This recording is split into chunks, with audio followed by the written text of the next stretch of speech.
Et si le premier souverain de l'humanité n'était pas un guerrier, mais un cauchemar?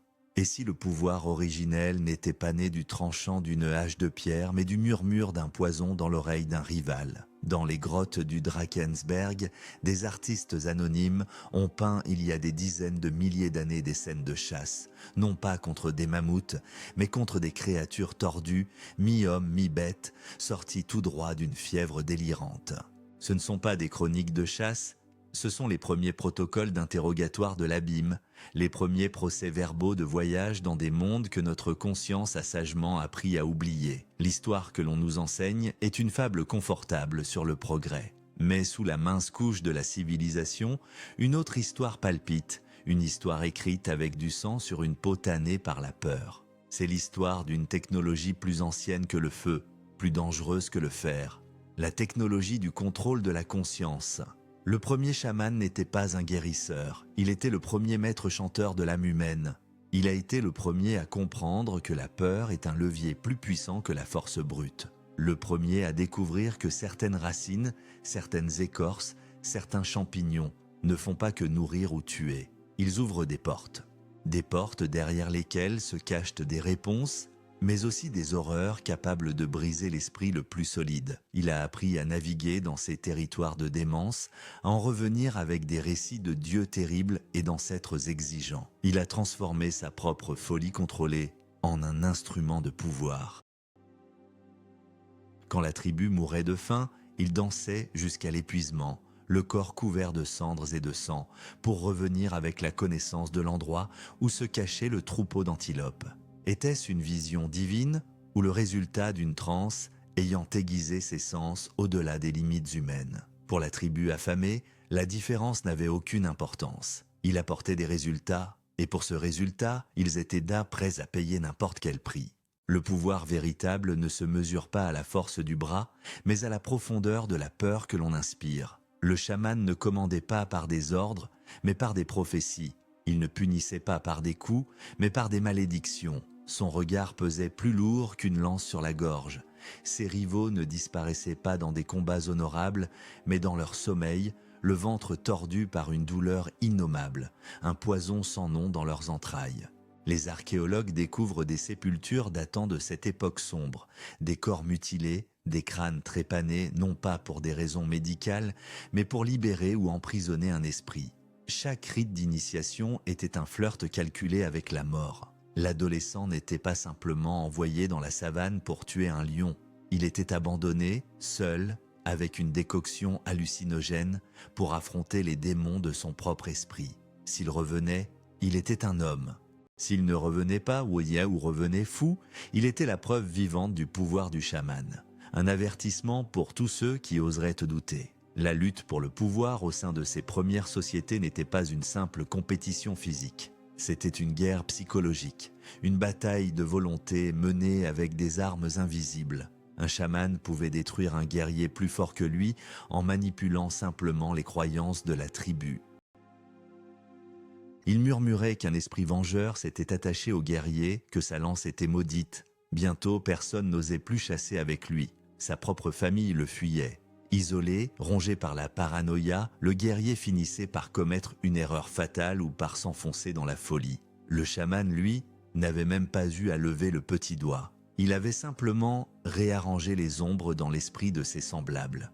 Que feriez-vous si vous réalisiez que les fondations de votre société ne reposent pas sur des lois et la raison, mais sur une terreur ancestrale si profonde qu'elle est devenue invisible? Ces premiers maîtres de l'esprit humain étaient les véritables architectes de la société. Ils ont créé les premiers tabous, les premières lois, non pas par sagesse, mais par calcul.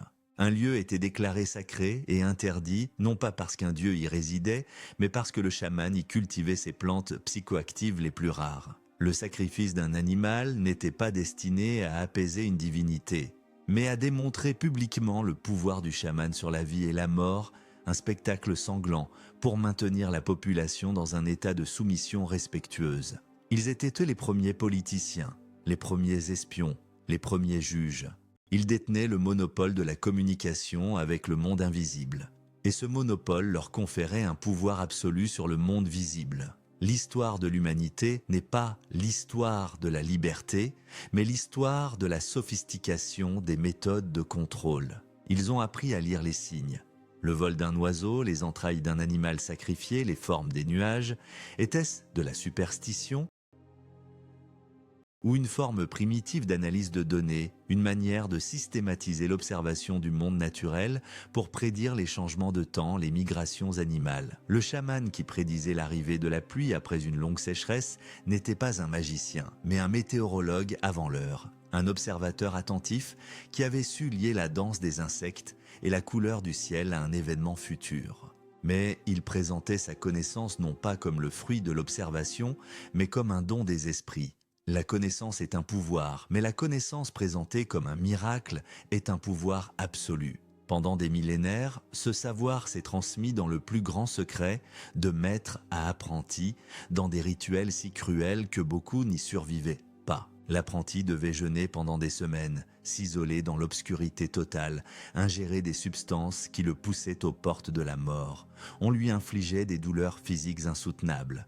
Le but n'était pas de l'endurcir, mais de briser sa perception de la réalité, de démolir son ego pour que le savoir ancien puisse s'y déverser. L'initiation n'était pas une formation, c'était une mort et une renaissance.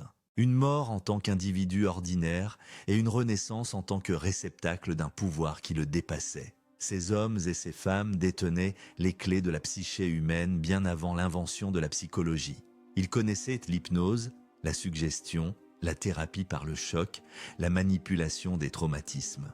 Ils pouvaient guérir un homme de sa peur en le forçant à la revivre dans un état de transe contrôlé. Mais ils pouvaient aussi instiller une phobie, implanter un faux souvenir, transformer un homme libre en un esclave mental. Leur laboratoire était la jungle. Leurs instruments étaient les plantes, le son rythmé du tambour et une connaissance terrifiante des failles de l'esprit humain. Chaque guérison était une démonstration de pouvoir, mais chaque malédiction réussie l'était encore plus. La société secrète qui a régné sur la jungle pendant des siècles, dont le rite d'initiation se résumait à une seule règle. Tue celui qu'on te désigne, ou ta famille disparaîtra en une nuit. Ce n'était plus le jeu d'un seul homme, mais la naissance d'une structure, d'une organisation, dont le seul but était la perpétuation de son propre pouvoir. Le savoir chamanique, autrefois outil de survie pour une tribu, commençait à se transformer en une arme pour une élite. Une arme qui allait bientôt mettre des empires à genoux et noyer des continents dans le sang. Le cri primal poussé dans la savane préhistorique ne s'était pas éteint. Il s'était simplement organisé. Ce savoir primordial, né dans la terreur des nuits sans feu, ne pouvait rester l'apanage d'individus isolés. Le pouvoir, par nature, cherche à se structurer, à se reproduire, à se défendre. Ainsi, le chaman solitaire, maître de sa petite tribu, a évolué. Il a créé des disciples, établi des règles, fondé des lignées. Mais plus important encore, il s'est uni à ses semblables, non par fraternité, mais par intérêt mutuel. De ces alliances sont nées les sociétés secrètes, les premiers gouvernements de l'ombre de l'histoire. Elles n'avaient pas de frontières, pas d'armée visible, pas de palais. Leur royaume était la peur elle-même et leur capitale se trouvait dans le cœur de chaque homme et de chaque femme qui savait qu'un simple mot murmuré dans la mauvaise oreille pouvait signifier une mort atroce et inexpliquée. Pourriez-vous subir un rite d'initiation, sachant qu'il n'y a pas de retour en arrière? La première règle d'un tel pouvoir est simple. Il ne se partage pas, il se conquiert. Le choix qui vous serait offert est brutal. Sacrifier un étranger pour sauver votre famille ou protéger un innocent et condamner les vôtres. Écrivez votre réponse dans les commentaires si vous l'osez. Le savoir d'un chaman solitaire est une menace, le savoir partagé par une confrérie est une arme de contrôle social. En Afrique de l'Ouest et centrale, cette logique a atteint son apogée la plus terrifiante avec l'émergence de la société des hommes léopards. Il ne s'agissait pas d'un simple culte ou d'une légende pour effrayer les enfants. C'était une organisation clandestine, un réseau d'assassins rituels qui a tenu des régions entières sous sa coupe pendant des siècles. Ses membres n'étaient pas des parias, c'étaient à des chefs, des guerriers respectés, des notables. Le jour, ils étaient vos voisins. La nuit, vêtus de peau de léopard, armés de griffes de fer, ils devenaient des prédateurs, des exécuteurs de la justice de l'ombre. Leur mission n'était pas le chaos, mais l'ordre. Un ordre maintenu par une terreur absolue. Pour devenir un léopard, l'initiation dépassait en horreur tout ce que l'on pouvait imaginer. Le postulant ne devait pas prouver sa bravoure en combattant un animal sauvage. Il devait prouver sa loyauté absolue à la société en détruisant ce qu'il avait de plus cher. L'ordre lui était donné de sacrifier un membre de sa propre famille, souvent un enfant ou son conjoint. Le meurtre devait être commis avec les griffes rituelles, la victime démembrée et certaines parties du corps ramenées comme preuve. Cet acte monstrueux avait un double objectif. D'une part, il coupait définitivement le nouveau membre de la société ordinaire, le liant à jamais à la confrérie par un crime impardonnable. D'autre part, il servait de chantage permanent. Si jamais il trahissait la société, le secret de son crime originel serait révélé, faisant de lui un paria aux yeux de sa propre communauté. C'était un pacte de sang scellé par l'indicible. Ces sociétés n'étaient pas des hordes de tueurs assoiffés de sang. Elles fonctionnaient comme une combinaison mortelle de tribunal, de police secrète et de mafia. Si un homme refusait de payer une dette, s'il violait un tabou, s'il contestait l'autorité d'un chef affilié à la société, il ne recevait pas de convocation au tribunal. Un soir, on retrouvait son corps dans la forêt, lacéré de profondes griffures, comme s'il avait été attaqué par une bête féroce. Mais tout le monde savait, tout le monde comprenait le message. La peur était leur instrument de gouvernance le plus efficace. Ils étaient les juges, les jurés et les bourreaux, invisibles et omniprésents. Le pouvoir des hommes léopards était tel qu'ils pouvaient déclencher des guerres, renverser des rois et contrôler les routes commerciales simplement par la menace de leur intervention. Et ils n'étaient pas seuls. La jungle africaine était un échiquier où s'affrontaient des dizaines de sociétés secrètes similaires, chacune avec ses propres rituels, ses propres esprits totémiques. Les hommes crocodiles terrorisaient les rives des fleuves, enlevant leurs victimes pour les noyer dans des cérémonies macabres dédiées aux esprits de l'eau. Les hommes hyènes, souvent considérés comme des sorciers encore plus sombres, étaient des maîtres des poisons et de la nécromancie, capables, disait-on, de déterrer les morts pour en faire leurs esclaves. Ces groupes n'étaient là pas toujours ennemis. Ils formaient parfois des alliances, se partageant les territoires et les sphères d'influence. Mais le plus souvent, ils se livraient une guerre secrète, une lutte pour le contrôle des ressources spirituelles et matérielles. Une guerre où les batailles se gagnaient non pas avec des armées, mais avec des assassinats ciblés, des malédictions et des campagnes de terreur psychologique. Les colonisateurs européens, lorsqu'ils sont arrivés, ont vu dans ces pratiques la preuve de la sauvagerie primitive de l'Afrique. Ils n'ont pas compris qu'ils se heurtaient à des systèmes de pouvoir complexes et anciens, des structures de gouvernance qui fonctionnaient selon une logique impitoyable mais cohérente. Ils ont tenté de les éradiquer, organisant des procès spectaculaires pendant les membres présumés des sociétés secrètes. Mais ils ne faisaient que couper les branches d'un arbre dont les racines s'enfonçaient profondément dans le sol de la culture locale. Pour chaque homme léopard exécuté, 10 autres prenèrent sa place, plus discrets, plus prudents, mais tout aussi déterminés. Les Européens ont apporté leurs propres dieux et leurs propres diables sans savoir que les démons locaux étaient de bien plus anciens et ne lisaient pas la Bible. En réalité, les sociétés secrètes ont souvent utilisé l'arrivée des Européens à leur avantage. Elles se sont présentées comme les dernières gardiennes des traditions ancestrales face à l'envahisseur blanc.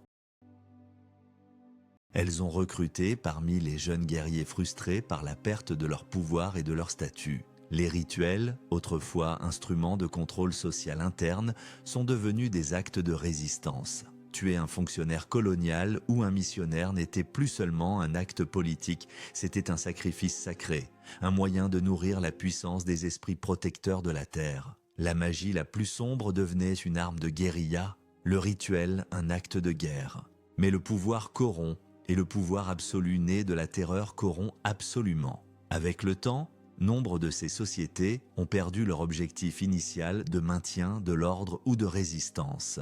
Elles sont devenues des organisations purement criminelles, utilisant leurs méthodes ancestrales pour le profit personnel de leurs dirigeants. Enlèvement contre rançon, extorsion, trafic d'ivoire ou de diamants, assassinat politique sur commande. Le guerrier léopard s'est transformé en simple gangster, la société secrète en cartel. La seule chose qui n'avait pas changé était la cruauté des méthodes et le secret qui les entourait. Le véritable drame de ces organisations n'est pas seulement la violence qu'elles ont perpétrée, c'est la paranoïa qu'elles ont instillée au cœur même des communautés. Quand n'importe qui, votre voisin, votre oncle, le chef du village, peut-être un membre d'une société secrète d'assassins, la confiance meurt. Les liens sociaux se désagrègent.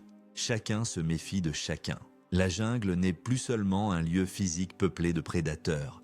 Elle devient un état d'esprit, un labyrinthe de suspicion et de peur où la seule règle est la survie. Et dans ce monde, les seuls à prospérer sont ceux qui ont abandonné toute parcelle d'humanité. Pourtant, au milieu de cette terreur organisée, une question demeure. Comment un savoir aussi sombre a-t-il pu coexister avec des traditions d'une profondeur et d'une complexité extraordinaires? Car l'Afrique n'a pas seulement donné naissance aux hommes léopards, elle a aussi vu s'épanouir des cosmologies si avancées qu'elles défient encore notre entendement. Dans les falaises arides du Mali, un peuple a regardé plus loin que la jungle sanglante de ses voisins. Il a regardé les étoiles, et ce qu'il y a vu a changé à jamais notre perception des limites de la connaissance humaine. Il s'agit du peuple Dogon. L'histoire des Dogons du Mali est une anomalie qui donne le vertige, une faille dans notre conception linéaire du progrès et du savoir. Pendant que les sociétés secrètes d'Afrique centrale perfectionnaient l'art de la terreur, les chamans Dogons, les Ogons, contemplaient la mécanique céleste avec une précision déconcertante. Au début du XXe siècle, des anthropologues français, Marcel Griaule et Germaine Dieterlen, passèrent des décennies à documenter leurs traditions. Ce qu'ils découvrirent dépassait l'entendement. Les Dogons possédaient des connaissances extraordinairement précises sur le système de l'étoile Sirius, située à plus de 8 années-lumière de la Terre. Ils savaient que Sirius, l'étoile la plus brillante de notre ciel, n'était pas seule. Ils la décrivaient comme un système double. Ils parlèrent d'une seconde étoile, invisible à l'œil nu, qu'ils appelaient Potolo. Selon leur tradition, cette étoile était incroyablement petite, mais immensément lourde. Ils affirmaient qu'elle était composée d'un métal si dense qu'une poignée pèserait autant qu'une montagne. Ils décrivaient son orbite autour de Sirius A comme une ellipse, et ils en avaient décalculé la période avec une grande précision, 50 ans. Or, l'étoile que nous appelons Sirius B, une naine blanche exactement comme les Dogons la décrivaient, n'a été photographiée qu'en 1970. Son existence n'avait été que théorisée par les astronomes occidentaux au milieu du XIXe siècle. Comment un peuple sans télescope, sans instruments de mesure modernes, pouvait-il connaître ces détails des centaines, voire des milliers d'années avant nous? Quand on leur posait la question, les Ogons donnaient une réponse simple et immuable. Ce savoir leur avait été transmis par les Nomos, des créatures amphibies venues du ciel, originaires du système de Sirius. Ces Nomos, disaient-ils, étaient les instructeurs de l'humanité, les porteurs de la civilisation. Mythe fascinant, bien sûr, mais un mythe qui décrit avec une exactitude troublante la nature d'une naine blanche et les lois de la mécanique orbitale. Le contraste est saisissant. D'un côté, une société à la technologie rudimentaire, vivant dans des villages d'argile. De l'autre, un savoir cosmologique qui semble avoir des siècles d'avance sur son temps. Ce paradoxe incarne la dualité du chamanisme africain, une source potentielle de révélations incroyables, inextricablement liée à un monde de rituels et de croyances qui nous semble impénétrable. Le rituel central des Dogons, le Sigui, est une cérémonie qui se déroule une fois tous les 60 ans. Il est destiné à célébrer la régénération du monde et à commémorer la révélation originelle des Nomos. Toute la vie sociale, religieuse et artistique des Dogons est rythmée par ce cycle cosmique. Leurs masques, leurs danses, leur architecture, tout est une représentation symbolique de leur cosmogonie. Leurs chamans ne sont pas seulement des intermédiaires avec les esprits de la brousse. Ce sont des astronomes, des historiens, des gardiens d'une bibliothèque orale dont la complexité laisse pantois. Ils sont la preuve vivante que le savoir chamanique n'est pas qu'une technique de contrôle par la peur. Il peut aussi être une voie d'accès à une compréhension profonde de l'univers. Mais ce savoir a-t-il pu les protéger? L'histoire de l'Afrique est parsemée des ruines de grandes civilisations dont la chute reste une énigme. Le Grand Zimbabwe, par exemple, une cité de pierre monumentale, capitale d'un empire qui contrôlait le commerce de l'or au Moyen Âge. Ces murs massifs, construits sans mortier, témoignent d'une maîtrise architecturale et d'une organisation sociale exceptionnelle. Puis, au XVe siècle, la ville a été abandonnée. Pourquoi? Les théories abondent: épuisement des ressources, changement climatique, guerres intestines. Mais les traditions orales locales parlent d'autre chose. Elles évoquent des prophètes, des devins qui avaient mis en garde les rois contre une catastrophe imminente, des chamans dont les rituels n'ont pas réussi à détourner le malheur. Le savoir, qu'il soit cosmologique ou spirituel, n'est pas une garantie de survie. Les chamans du Grand Zimbabwe lisaient peut-être l'avenir dans les étoiles ou dans les entrailles des animaux, mais ils n'ont pas pu empêcher l'effondrement de leur monde. Leurs rituels, leurs sacrifices, leurs incantations se sont révélés impuissants face aux forces brutes de l'histoire. Cela soulève une question troublante. Le savoir chamanique est-il une véritable clé de compréhension du monde ou une illusion sophistiquée qui donne un sentiment de contrôle face à un chaos inéluctable? Les Dogons ont-ils reçu la visite d'extraterrestres, ou leurs ancêtres étaient-ils simplement des génies de l'observation et de la déduction, dont les découvertes ont été enrobées de mythes au fil des générations? Peut-être que la vraie nature de ce pouvoir n'est ni bonne ni mauvaise. C'est une force neutre, comme l'électricité. On peut l'utiliser pour éclairer une ville ou pour alimenter une chaise électrique. Le chamanisme africain a donné naissance à la terreur des hommes léopards, mais aussi à la sagesse cosmique des Dogons. C'est un chemin qui peut mener au sommet de la connaissance ou aux abîmes de la cruauté. Et souvent, la frontière entre les deux est terriblement mince. La même transe qui révèle les secrets de l'univers peut aussi libérer des démons intérieurs capables de détruire le chaman et ceux qui l'entourent. Cette dualité est au cœur de l'expérience chamanique. Le voyage dans le monde des esprits est toujours un risque. Le chaman ne se contente pas d'observer, il s'engage corps et âme. Il paie le prix de la connaissance par sa propre souffrance, par sa propre santé mentale. Dans les déserts du Kalahari, un autre peuple, les San, a poussé cette logique à son extrême. Leurs guérisseurs sont les maîtres d'une danse qui les mène au bord de la mort, une danse où chaque pas est un pari sur leur propre âme. C'est la danse de la transe, un rituel de guérison qui est aussi une confrontation directe avec la folie. Pour le peuple sans du désert, du Kalahari, le chamanisme n'est pas une quête de pouvoir sur les autres, ni une exploration des secrets du cosmos. C'est une nécessité vitale, un combat désespéré contre la maladie, la faim et le malheur. Leur rituel central, la danse de la transe, n'est pas une cérémonie secrète réservée à une élite, mais un événement communautaire où la survie du groupe est littéralement en jeu. Quand quelqu'un tombe malade, la communauté se rassemble la nuit autour d'un feu. Les femmes chantent, débattent des mains, créant un rythme polyphonique complexe et envoûtant. Les hommes, les guérisseurs, dansent autour du feu pendant des heures, leurs pieds martelant le sable, des clochettes attachées à leurs chevilles, accentuant le rythme hypnotique. L'objectif de cette danse exténuante est d'activer une énergie spirituelle qu'ils appellent Neum. Cette énergie, disent-ils, sommeille à la base de la colonne vertébrale. À mesure que la danse s'intensifie, que la chaleur et l'hyperventilation s'installent, le Neum commence à s'élever, provoquant des tremblements incontrôlables et une douleur atroce, comme si le corps était consumé par un feu intérieur. C'est à ce moment, au sommet de l'agonie, que le guérisseur entre en transe. Sa conscience quitte son corps et voyage dans le monde des esprits. Là, il affronte les esprits malveillants responsables de la maladie de son patient. Il les combat, les supplie, les persuade de lâcher leur emprise. Puis, il revient dans son corps et, posant ses mains tremblantes sur le malade, il extrait la maladie en la faisant passer dans son propre corps pour la rejeter ensuite dans les ténèbres. Cette danse est un acte de sacrifice inouï. Les guérisseurs s'en décrivent la transe comme une expérience terrifiante, une confrontation directe avec la mort. Ils parlent de leur corps qui se transforme, de leur âme qui est tirée hors d'eux, de visions d'esprit et de monstres. La douleur physique est si intense que beaucoup saignent du nez et s'effondrent inconscients. C'est un jeu avec le feu. Certains chamans ne reviennent jamais complètement de la transe. Ils restent dans un état de confusion mentale, leur esprit brisé par ce qu'ils ont vu ou vécu. D'autres meurent d'une crise cardiaque, leur corps ne supportant pas l'effort surhumain. Chaque danse de guérison est un pari mortel. Mais pour les San, c'est un risque qui doit être pris. Que feriez-vous si la seule façon de sauver quelqu'un que vous aimez était de risquer votre propre vie et votre propre santé mentale dans un rituel extatique ? Ce chamanisme de la souffrance et du sacrifice de soi contraste radicalement avec la quête de pouvoir des sociétés secrètes.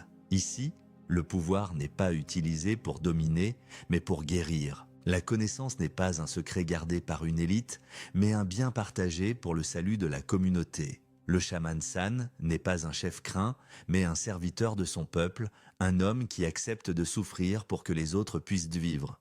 C'est peut-être la forme la plus pure, la plus originelle du chamanisme, une pratique où la connexion avec le monde des esprits est motivée par la compassion plutôt que par l'ambition.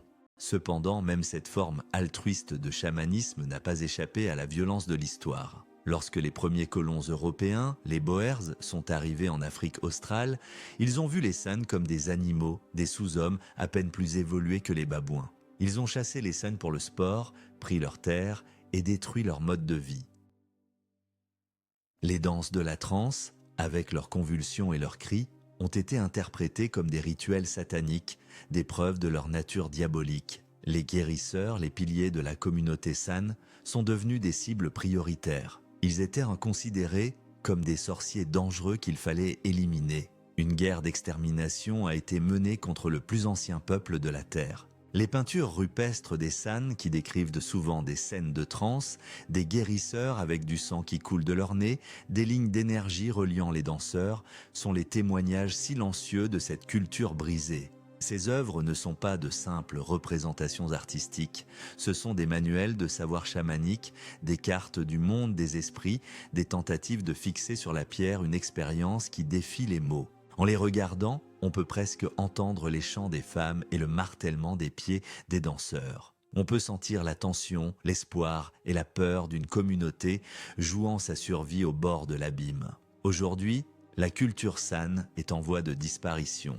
Leurs territoires ont été réduits à quelques réserves arides. Leurs traditions s'érodent au contact du monde moderne. Les jeunes générations, attirées par les villes et les biens de consommation, se désintéressent de la danse de la transe, la considérant comme une superstition dépassée. Les derniers grands guérisseurs meurent sans avoir pu transmettre l'intégralité de leur savoir. Avec eux disparaît une vision du monde, une compréhension de la guérison et de la spiritualité qui n'a pas d'équivalent. C'est une bibliothèque qui brûle en silence au cœur du Kalahari. Le destin tragique des San nous rappelle que la puissance d'un savoir chamanique ne garantit en rien sa pérennité. Face à la force brute, à la technologie militaire et au mépris culturel, la plus profonde des spiritualités peut être balayée. La danse au bord de l'abîme ne peut durer éternellement. Parfois, l'abîme finit par vous engloutir. Et pourtant, même dans la défaite et la quasi-extinction, l'esprit de résistance ne meurt jamais complètement. Il se transforme. Car lorsque des millions d'Africains ont été arrachés à leurs terres, enchaînés et déportés de l'autre côté de l'Atlantique, ils n'ont pas emporté avec eux que leur corps meurtri. Ils ont emporté leurs dieux, leurs esprits, leurs rituels. Privés de tout, ils ont utilisé la seule arme qui leur restait, leur savoir spirituel. Sur les rivages du chagrin, dans les plantations de canne à sucre des Caraïbes, ce savoir allait muter, s'adapter et donner naissance à l'une des religions les plus redoutées et les plus incomprises de la planète. Une religion née du désespoir, nourrie par la rage et baptisée dans le sang. Le vaudou. La question qui se pose est la suivante: si vous étiez dépouillé de tout, seriez-vous prêt à pactiser avec des forces obscures pour retrouver votre liberté, ou préféreriez-vous mourir en suivant la voie de la lumière? Faites-nous part de votre choix dans les commentaires. Sur les navires négriers, dans l'obscurité suffocante des cales, les corps étaient enchaînés, mais les esprits, eux, refusaient de se soumettre. Des hommes et des femmes arrachés à des dizaines de peuples différents, Yorubas, Fons, Congos, se retrouvaient jetés ensemble dans un enfer flottant. Ils ne parlaient pas toujours la même langue, ne priaient pas toujours les mêmes dieux. Mais ils partageaient une même réalité, la perte brutale de leur monde et une haine inextinguible pour leurs ravisseurs. Dans cet espace de souffrance absolue, un processus de fusion spirituelle a commencé. Les prêtres, les prêtresses, les initiés qui avaient survécu à la capture ont commencé à partager leurs connaissances en secret, à reconnaître les similitudes entre leurs panthéons, à tisser ensemble les fils de leur tradition brisée. C'était la naissance d'une nouvelle forme de résistance, une résistance de l'âme. Arrivés dans le Nouveau Monde, principalement dans la colonie française de Saint-Domingue, l'actuel Haïti, les esclaves se sont vus interdire la pratique de leur religion. Les maîtres de plantation, les colons, leur ont imposé le baptême catholique, espérant ainsi briser leur esprit et effacer leur identité. Ce fut une erreur de calcul colossale. Les Africains, avec une intelligence et une ruse extraordinaires, ont adopté une stratégie de camouflage spirituel. Ils ont reconnu leur propre divinité, les Loas, dans les images des saints catholiques. Damballa, le grand serpent créateur, a été associé à saint Patrick, qui est souvent représenté chassant les serpents. Erzuli-Freda, la Loa de l'amour et de la beauté, a été assimilée à la Vierge Marie. Ogun, le dieu du fer et de la guerre, a trouvé son double dans Saint Jacques le Majeur, souvent représenté avec une épée. Ainsi, lorsque les esclaves se rassemblaient pour prier la Vierge, ils s'adressaient en réalité à Erzuli. Lorsqu'ils allumaient une bougie pour Saint Jacques, leur ferveur allait à Ogun. Le catholicisme, imposé comme un instrument d'oppression, a été retourné contre lui-même, transformé en un voile qui cachait la pratique continue et la consolidation des rituels africains. C'est cette fusion unique entre les systèmes de croyances africains et l'iconographie catholique, le tout sur un terreau de désespoir et de désir de vengeance, qui a donné naissance au vaudou. Ce n'était plus une simple religion africaine transplantée, c'était quelque chose de nouveau. Une machine de guerre spirituelle forgée dans le feu de l'esclavage. Les rituels vaudous se déroulaient la nuit, en secret, au plus profond des forêts, loin du regard des maîtres. Menés par un Ungan, prêtre, ou une Mambo, prêtresse, ces cérémonies étaient des explosions de ferveur. Le rythme assourdissant des tambours, les chants en créole et en langues africaines oubliées. Les danses effrénées visaient à créer un pont entre le monde visible et le monde des esprits. Le but était d'inviter un Loa à monter, un des participants, à prendre possession de son corps pour un temps. La personne possédée, le cheval, devenait le porte-parole du dieu, délivrant des prophéties, des conseils, des avertissements. C'était un moyen pour une communauté privée de tout pouvoir de communiquer directement avec le divin, de trouver un sens à leur souffrance, et, surtout, de puiser la force de résister. La magie vaudou, cependant, n'était pas seulement une source de réconfort spirituel. Elle était aussi une arme. Les Ungans étaient des maîtres des poisons comme leurs ancêtres africains. Ils savaient préparer des poudres qui pouvaient tuer lentement, rendre fou ou paralysé. La peur du poison, du wanga, était une force de dissuasion puissante, non seulement contre les maîtres cruels, mais aussi contre les traîtres au sein de la communauté des esclaves. Mais l'arme la plus redoutée, celle qui est devenue le symbole de l'horreur vaudou dans l'imaginaire occidental, était la zombification. Le zombie n'est pas à l'origine un mort qui revient à la vie. C'est un être humain vivant à qui un sorcier, un bokor, a volé son âme, le laissant dans un état de mort apparente.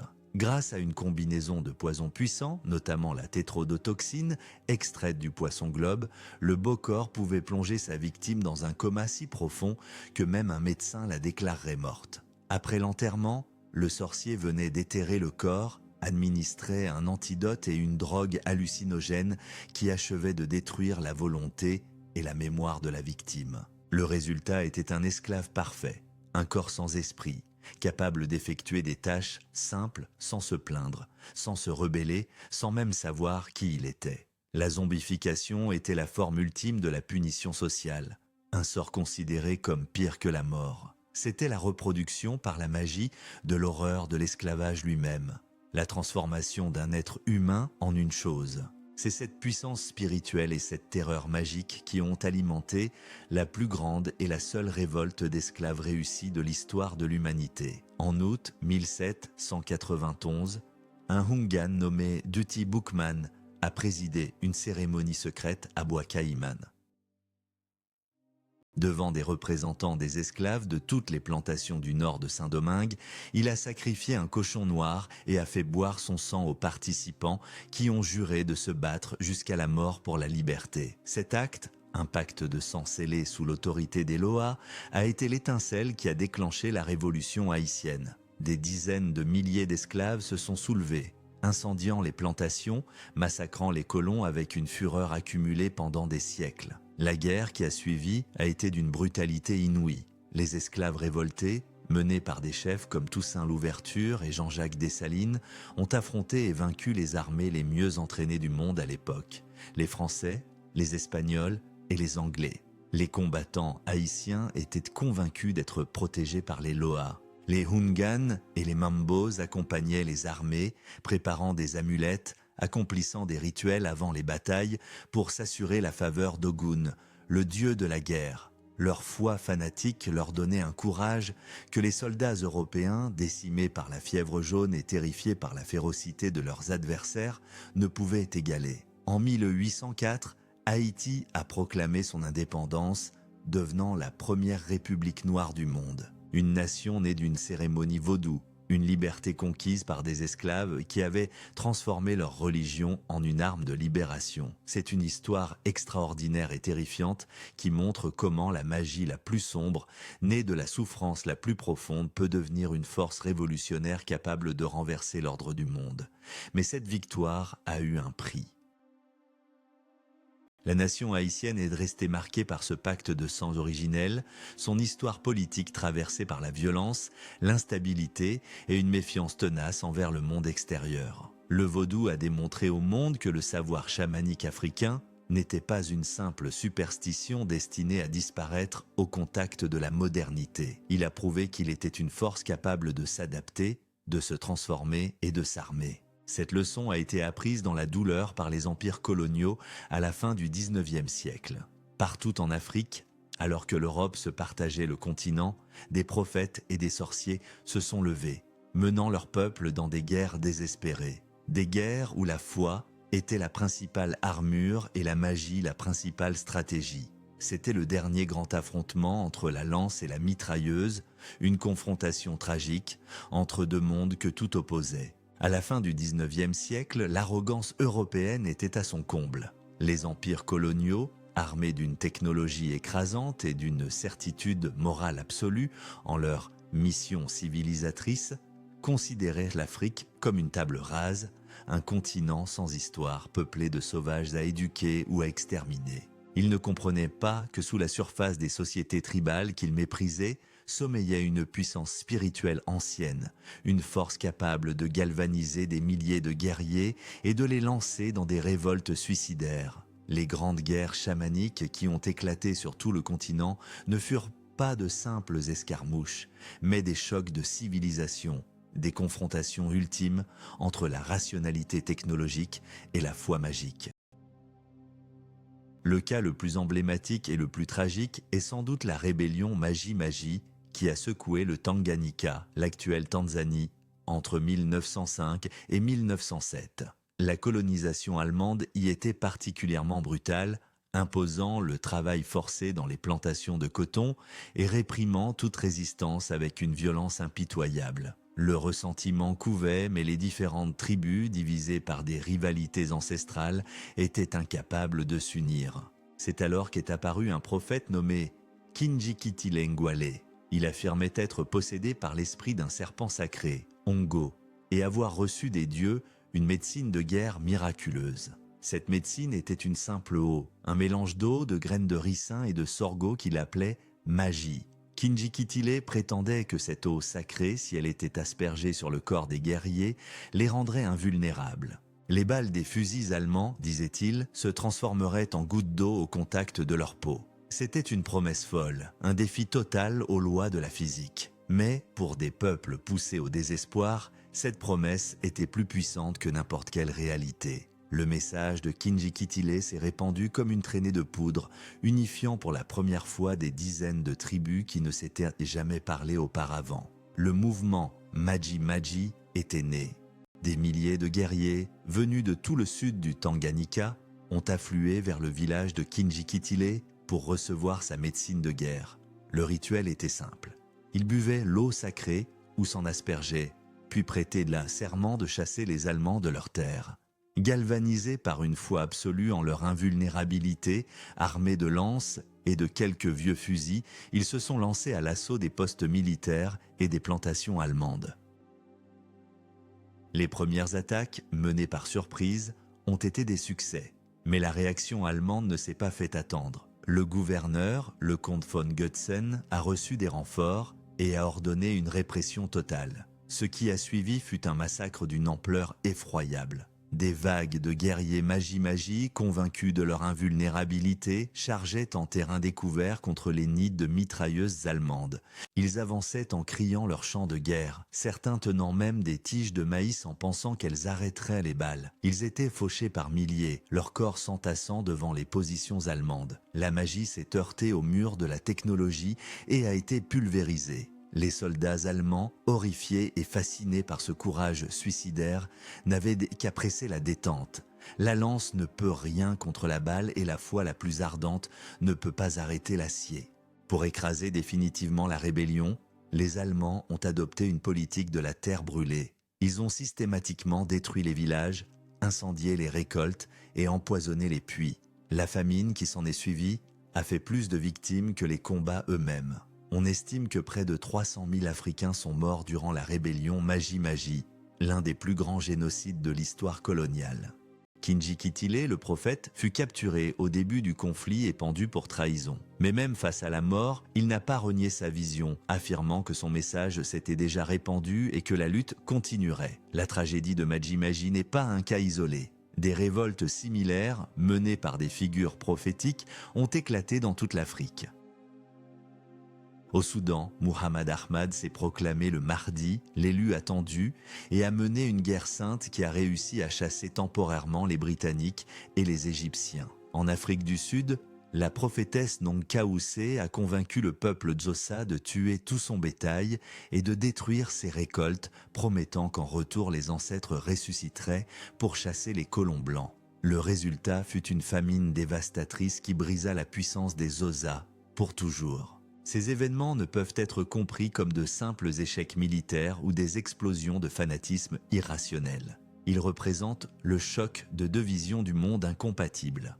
Pour les Européens, la guerre était une science, une question de logistique, de technologie et de stratégie. Pour beaucoup d'Africains, elle restait un acte essentiellement spirituel, une épreuve de force entre les puissances magiques des belligérants.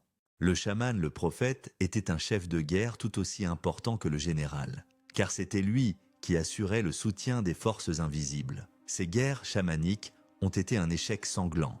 Elles ont démontré, de la manière la plus brutale qui soit, que le courage et la foi ne suffisent pas face à une puissance de feu supérieure. Elles ont laissé des cicatrices profondes dans la mémoire collective du continent, un sentiment d'humiliation et de trahison. Les dieux n'avaient pas tenu leurs promesses, la magie avait échoué. Cette désillusion a ouvert la voie à la conversion massive au christianisme et à l'islam, des religions qui semblaient associées au pouvoir et à la victoire. Pourtant, le savoir chamanique n'a pas disparu. Il s'est simplement retiré dans l'ombre, attendant son heure.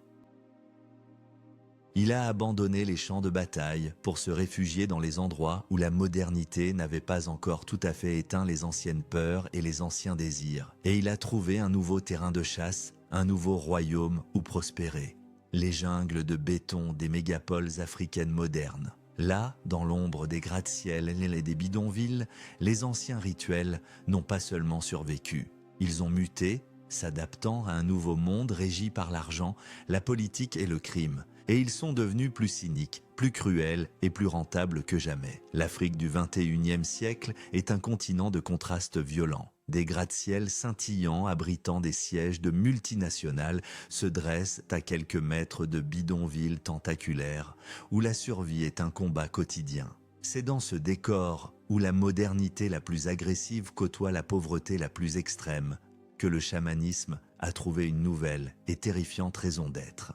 Les anciens rituels ne sont plus destinés à assurer de bonnes récoltes ou à vaincre des empires coloniaux. Ils sont désormais au service de l'ambition la plus débridée, réussir en affaires, remporter une élection, éliminer un rival dans une guerre de gangs. le chaman n'est plus un prophète ou un guérisseur. Il est devenu un prestataire de services occultes pour une élite avide et sans scrupules. Cette nouvelle forme de magie porte un nom, le muti. Le mot signifie simplement médecine, dans plusieurs langues bantoues, mais son usage moderne désigne une pratique bien plus sinistre. Les meurtres rituels commis pour prélever des parties du corps humain. Selon les croyances qui sous-tendent le muti, les différentes parties du corps contiennent l'essence vitale de la personne. Un sorcier puissant, un sangoma ou un inyanga peut utiliser ces parties, un cœur, des organes génitaux, une langue, des yeux, pour concocter des potions et des amulettes d'une puissance extrême. Ces amulettes sont censées conférer à leurs propriétaires la force, l'intelligence, le charisme ou la chance de la victime. Et plus la victime a souffert au moment de sa mort, plus le muti est considéré comme puissant. Imaginez un homme d'affaires sur le point de conclure un contrat de plusieurs millions de dollars. Il veut s'assurer que tout se passe bien. Au lieu de consulter un avocat ou un conseiller financier, il se rend discrètement chez un sangoma réputé. Le sorcier lui explique que pour garantir le succès, il a besoin d'un muti spécial, un muti qui nécessite un sacrifice. Quelques jours plus tard, le corps d'un enfant est retrouvé dans un terrain vague, horriblement mutilé. Certaines parties de son corps ont été prélevées avec une précision chirurgicale. La police ouvre une enquête mais se heurte à un mur de silence. Personne n'a rien vu, personne n'a rien entendu. La peur du sangoma et de son puissant client est plus forte que la justice. Que feriez-vous si vous appreniez que le succès de l'homme que vous admirez le plus a été acheté au prix de la vie d'un innocent dans un rituel secret? Ces crimes ne sont pas des cas isolés. Ils se produisent dans toute l'Afrique subsaharienne, de l'Afrique du Sud au Nigeria, de l'Ouganda à la Tanzanie. Les victimes sont souvent les plus vulnérables. Des enfants, des personnes atteintes d'albinisme, dont les corps sont considérés comme particulièrement puissants, des sans-abri. Les commanditaires, eux, appartiennent souvent aux plus hautes sphères de la société. Des politiciens en campagne électorale cherchant à s'assurer la victoire, des chefs d'entreprise voulant ruiner un concurrent, des pasteurs de méga-églises cherchant à attirer plus de fidèles, des chefs de gang voulant devenir invulnérables au bal de la police. Le chamanisme est devenu le service après-vente occulte du capitalisme sauvage et de la corruption politique. Le sorcier moderne n'est plus un ermite vivant dans une hutte isolée. C'est un homme d'affaires avisé, avec un téléphone portable, un compte en banque bien fourni et un réseau de contacts qui s'étend jusqu'au ministère et au conseil d'administration. Il a un bureau dans un quartier chic, reçoit ses clients sur rendez-vous et facture ses services des milliers, voire des centaines de milliers de dollars. Il est le confesseur secret, le conseiller de l'ombre de l'élite. Il sait tout des ambitions, des peurs et des crimes de ceux qui gouvernent le pays. Cette connaissance lui confère un pouvoir immense, une immunité de fait. Personne n'ose s'attaquer à un homme qui détient les secrets les plus sombres des puissants. Les enquêtes policières sur les meurtres mutis sont notoirement difficiles. Les preuves sont souvent minces, les témoins terrorisés. Et parfois, les enquêteurs eux-mêmes croient au pouvoir des sorciers et ont peur de s'attirer une malédiction. La justice se heurte à une réalité culturelle où la frontière entre le crime et la tradition est floue. Est-ce un simple meurtre ou un acte religieux? Est-ce de la barbarie ou une pratique culturelle ancestrale? Cette ambiguïté permet aux coupables d'échapper à la justice et au cycle de la violence de se perpétuer. Le muti est la manifestation la plus cynique de la survie du savoir chamanique.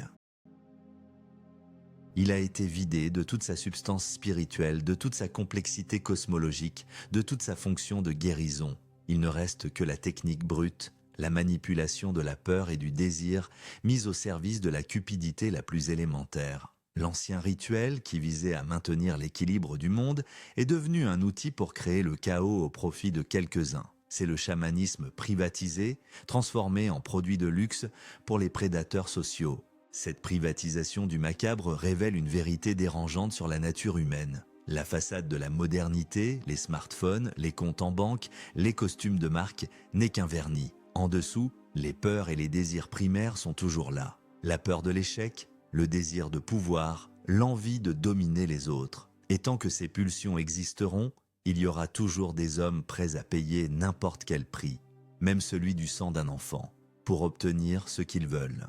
Et il y aura toujours des sorciers pour leur vendre l'illusion que c'est possible. Mais cette perversion du savoir ancien n'est pas la seule forme que le chamanisme a prise dans l'Afrique contemporaine. Car si le muti est le visage du chamanisme au service du crime et de la politique, il existe une forme encore plus effroyable. Une forme où le rituel n'est plus utilisé pour le gain personnel, mais comme une technologie de guerre psychologique, un outil pour transformer des enfants en monstres et pour plonger des nations entières dans la folie. C'est le chamanisme au service de la guerre totale. Face à un monde où les rituels anciens sont devenus des outils pour les puissants et les criminels, quel chemin choisiriez-vous? Tenter de préserver ces traditions en espérant en retrouver la pureté ou œuvrer pour les éradiquer afin de mettre fin aux abus? Partagez votre opinion dans les commentaires ci-dessous. Si les meurtres mutis représentent la privatisation de l'horreur rituelle, les guerres civiles qui ont ravagé l'Afrique à la fin du XXe siècle en ont été l'industrialisation. Dans des pays comme le Libéria, la Sierra Leone, l'Ouganda ou la République démocratique du Congo, le savoir chamanique a été systématiquement détourné et transformé en une arme de contrôle de masse. Des seigneurs de guerre et des chefs rebelles, souvent des figures charismatiques et psychopathes, ont compris que pour mener une guerre totale, il ne suffisait pas de contrôler les corps de leurs soldats, il fallait posséder leurs âmes. Et pour cela, ils ont fait appel aux sorciers, aux devins, aux gardiens des rituels les plus sombres. L'exemple le plus tristement célèbre est celui de Joseph Kony et de son armée de résistance du Seigneur, LRA, en Ouganda. Kony, un ancien catéchiste qui s'est proclamé prophète, affirmant être le porte-parole du Saint-Esprit. Il a mélangé une théologie chrétienne apocalyptique avec des croyances animistes traditionnelles pour créer une idéologie syncrétique et meurtrière.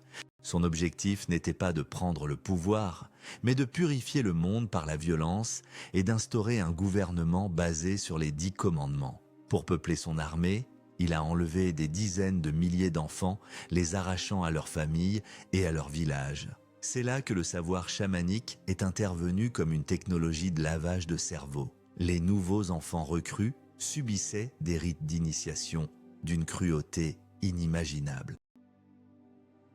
On les forçait à tuer d'autres enfants qui tentaient de s'échapper, ou pire encore, à retourner dans leur propre village et à massacrer leur propre famille. Cet acte ultime de transgression était conçu pour briser définitivement tout lien avec leur passé, pour effacer leur identité et les rendre totalement dépendants de la LRA, leur nouvelle et unique famille. Cet acte monstrueux était justifié par des rituels. Des sorciers accompagnaient les troupes, aspergeant les enfants d'eau bénite et d'huile sacrée, leur faisant porter des amulettes et des fétiches censés les protéger. Ils leur enseignaient des chants et des incantations pour invoquer les esprits et se rendre invulnérables. Kony et ses commandants utilisaient la magie pour contrôler chaque aspect de la vie de leurs soldats. Avant une bataille, un sorcier entrait en transe, consultait les esprits et dictait la stratégie à suivre. Les soldats étaient enduits d'huile de karité, persuadés qu'elle ferait glisser les balles sur leur peau. On leur ordonnait parfois de marcher en formation en forme de croix, convaincus que cela les protégerait. Bien sûr, ces tactiques étaient militairement absurdes et ont conduit à des carnages. Mais pour Kony, les pertes n'avaient pas d'importance. Ce qui comptait, c'était le maintien d'un contrôle psychologique absolu sur ses troupes. La peur des esprits était plus forte que la peur des balles. Dans les guerres civiles du Libéria et de la Sierra Leone, des pratiques similaires étaient monnaie courante. Les seigneurs de guerre comme Charles Taylor ou Foday Sankoh employaient des bataillons entiers d'enfants soldats, souvent drogués au Brown Brown, un mélange de cocaïne et de poudre à canon, et soumis à des rituels magiques. Le cannibalisme rituel est devenu une pratique courante. Manger le cœur d'un ennemi courageux était censé permettre d'acquérir sa force. Cette pratique n'était pas seulement motivée par la superstition, elle était aussi un outil de terreur psychologique, destiné à démoraliser l'ennemi et à endurcir les jeunes combattants. Un enfant qui a participé à un acte de cannibalisme a franchi un point de non-retour, il est devenu un monstre aux yeux de la société et aux siens propres. Le chamanisme, dans ce contexte, devient une justification de l'inhumain. Il fournit un cadre rituel et une explication surnaturelle aux pires atrocités. Tuer n'est plus un meurtre, c'est un sacrifice. Mutiler n'est plus un crime de guerre, c'est une nécessité magique. Le savoir ancestral qui servait à interpréter le monde est utilisé pour le détruire. Les sorciers qui accompagnaient ces armées n'étaient pas de simples charlatans.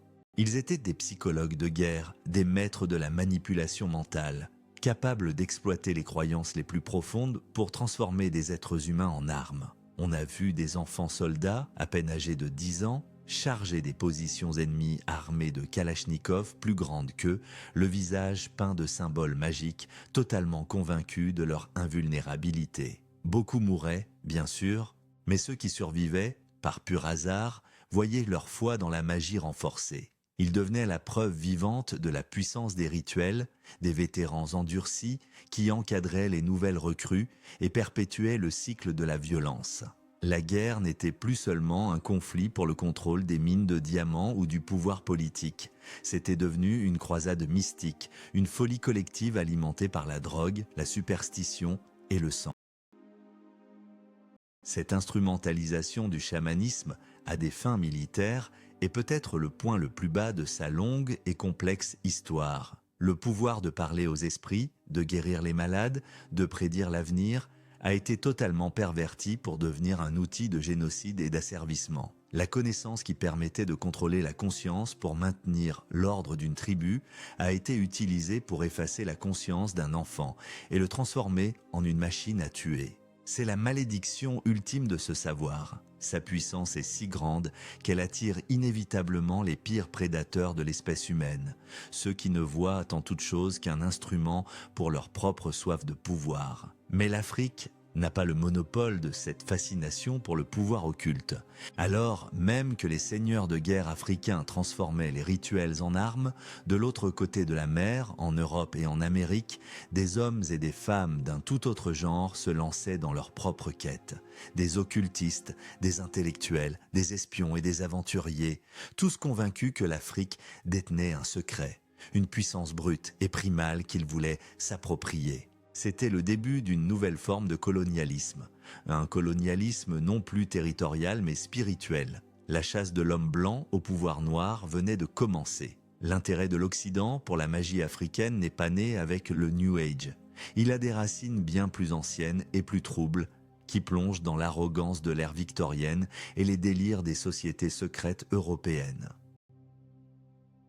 Alors que les missionnaires s'efforcèrent de sauver les âmes païennes de l'Afrique, une autre catégorie d'Européens parcourait le continent avec un objectif radicalement différent. Des explorateurs, des anthropologues amateurs, des membres d'ordres occultes comme la Golden Dawn ou la théosophie ne voyaient pas dans les rituels africains de la sauvagerie, mais l'écho d'une magie originelle, une source de pouvoir brut et non corrompue par des siècles de rationalisme chrétien.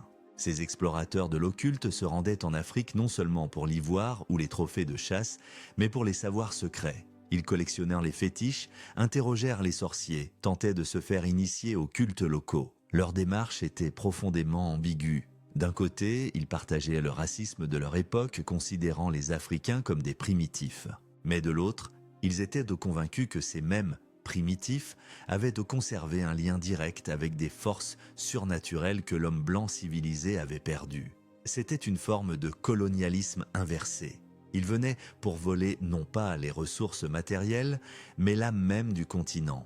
L'une des figures les plus célèbres de cette quête fut Aleister Crowley, l'occultiste britannique autoproclamé la Grande Bête 666. Crowley, dans sa quête pour synthétiser toutes les traditions magiques du monde dans son propre système, la Thelema a manifesté un intérêt certain pour la magie africaine. Il y voyait une expression de la volonté pure, une magie de l'instinct et du sang qui contrastait avec les rituels cérébraux et complexes de la tradition européenne.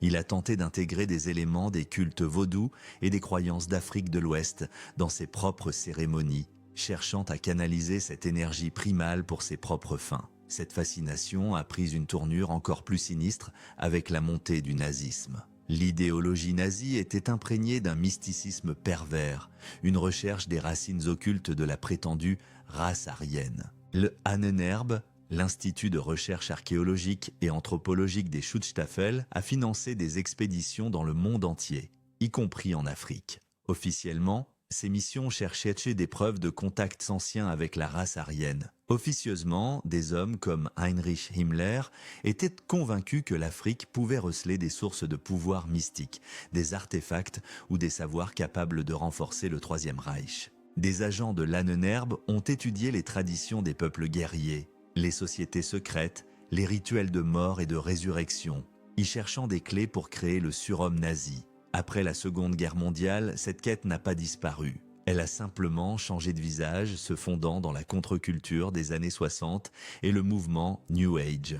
Des ésotéristes occidentaux, fascinés par les écrits de Carlos Castaneda et la popularité des drogues psychédéliques, se sont tournés vers l'Afrique pour y trouver le vrai chamanisme. C'est le début du tourisme magique. Des Européens et des Américains, en quête de sens ou de sensations fortes, ont commencé à se rendre en Afrique, prêts à payer des sommes considérables pour participer à des cérémonies d'initiation. Ce phénomène a créé une nouvelle industrie. Des charlatans se faisant passer pour de grands sorciers ont commencé à proposer des initiations sur mesure pour les occidentaux crédules. Ils organisaient des rituels spectaculaires mais totalement inauthentiques, vendant à prix d'or une version frelatée et théâtrale de leur tradition. Au mieux, ces touristes spirituels repartaient avec un portefeuille plus léger et quelques histoires exotiques à raconter. Au pire, ils tombaient entre les mains de véritables sorciers qui voyaient en eux des proies faciles. Certains ont été drogués, volés, voire sacrifiés dans des rituels bien réels, leur disparition mise sur le compte des dangers habituels du continent. Le véritable problème de cette démarche occidentale est son incapacité à comprendre la nature profonde du savoir chamanique africain. Les occultistes européens, avec leur approche systématique et intellectuelle de la magie, tentaient de décomposer les rituels africains, d'en extraire les techniques efficaces, comme on démontrait un moteur pour en comprendre le fonctionnement. Ils ne voyaient pas que ce savoir n'est pas une collection de techniques, mais un écosystème spirituel. Il est inextricablement lié à la terre, à la communauté, aux ancêtres, à un réseau complexe de tabous et d'obligations. Tenter de l'isoler de son contexte, c'est comme prélever un cœur humain et s'attendre à ce qu'il continue de battre sur une table de laboratoire. Les Occidentaux qui ont cherché le pouvoir en Afrique ont presque toujours échoué, car ils venaient en prédateurs, en consommateurs. Ils voulaient prendre le pouvoir sans en assumer le prix, sans comprendre la responsabilité qui l'accompagne. Ils se sont heurtés à une force qu'ils ne pouvaient ni comprendre ni contrôler, une force qui les a souvent détruits ou rendus fous. L'histoire de la chasse de l'homme blanc au pouvoir africain est l'histoire d'un malentendu tragique et arrogant. Et pendant que les touristes spirituels cherchent l'illumination dans de faux rituels et que les seigneurs de guerre pervertissent le savoir pour alimenter leurs machines de mort, une autre tragédie plus silencieuse se joue dans les coins les plus reculés du continent. Les derniers véritables détenteurs de la tradition, les héritiers de lignées de chamans qui remontent à la nuit des temps, assistent à la fin de leur monde. Ils voient leur savoir se transformer en marchandises, en armes, en spectacles. Et face à cette profanation, beaucoup d'entre eux ont pris une décision radicale, celle de laisser mourir le savoir avec eux. C'est la dernière danse, celle du silence volontaire à l'ombre des gratte-ciel. Le monde moderne avance comme un rouleau compresseur, uniformisant les cultures, aplanissant les croyances, remplaçant le mystère par l'information. Dans cette nouvelle ère, que devient un savoir aussi ancien, aussi dangereux et aussi profondément lié à un mode de vie en voie de disparition que le chamanisme africain? La réponse est double et profondément paradoxale. D'un côté, ce savoir est en train de mourir. De l'autre, sa version la plus pervertie n'a jamais été aussi prospère. C'est la dernière grande tragédie de cette histoire écrite dans le sang et la folie.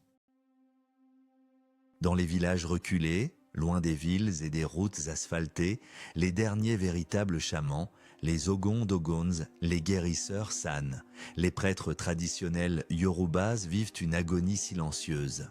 Ils sont les dépositaires d'une connaissance encyclopédique, d'une pharmacopée complexe, de cosmologie d'une profondeur vertigineuse, de techniques de transe perfectionnées au fil des millénaires. Mais ils n'ont presque plus personne à qui transmettre cet héritage. Les jeunes générations, éduquées dans les écoles de l'État, les yeux rivés sur les écrans de smartphones, considèrent les vieilles traditions comme des superstitions honteuses, des obstacles au progrès et à la modernité. Pour eux, l'avenir est dans les villes qu'est dans l'argent, dans le modèle occidental. La forêt n'est plus une bibliothèque vivante, c'est juste une ressource à exploiter. Ces derniers gardiens voient avec amertume leurs rituels sacrés se transformer en attractions touristiques. Des opérateurs touristiques organisent des soirées chamaniques où des acteurs locaux exécutent des danses édulcorées pour des occidentaux en quête d'authenticité factice. Les masques sacrés, autrefois utilisés uniquement lors de cérémonies funéraires, sont désormais produits en masse et vendus sur les marchés aux puces. La connaissance qui exigeait des décennies d'apprentissage et des initiations douloureuses est résumée en quelques paragraphes dans des guides de voyage. C'est la profanation ultime, le sacré transformé en marchandise, le terrifiant en divertissement. Face à cette double menace, l'indifférence des jeunes et la commercialisation par les étrangers, de nombreux chamans ont pris une décision qui semble inconcevable à notre époque obsédée par la conservation et l'archivage. Ils ont décidé de briser la chaîne de transmission. Ils refusent de prendre de nouveaux apprentis. Ils choisissent consciemment d'emporter leurs secrets dans la tombe.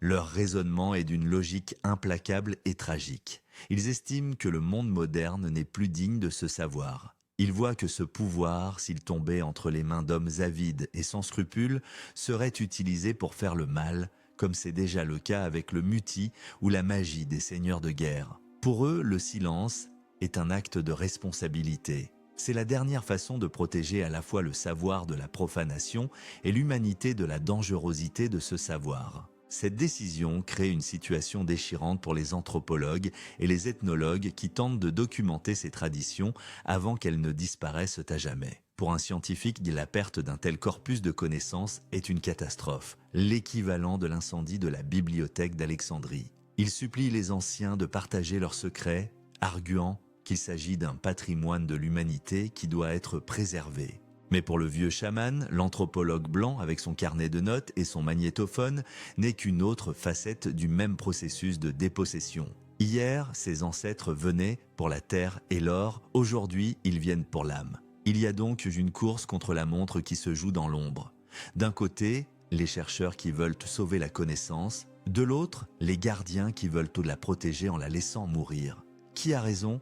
L'humanité a-t-elle le droit de tout savoir, même les secrets les plus dangereux, ou certaines portes doivent-elles rester fermées pour toujours ? Le chamanisme africain est né comme une technologie de pouvoir. Il a permis à l'homme de contrôler son environnement, ses semblables et lui-même. Mais comme toute technologie puissante, elle a un coût terrible. Elle est inextricablement liée au sang, à la folie, à la domination.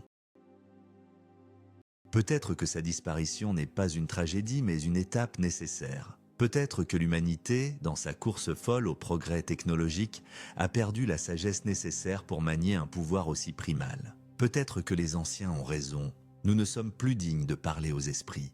Nous avons transformé leur voix en un instrument de haine et de cupidité. La dernière danse des chamans n'est donc pas une danse de mort, mais un acte ultime de préservation.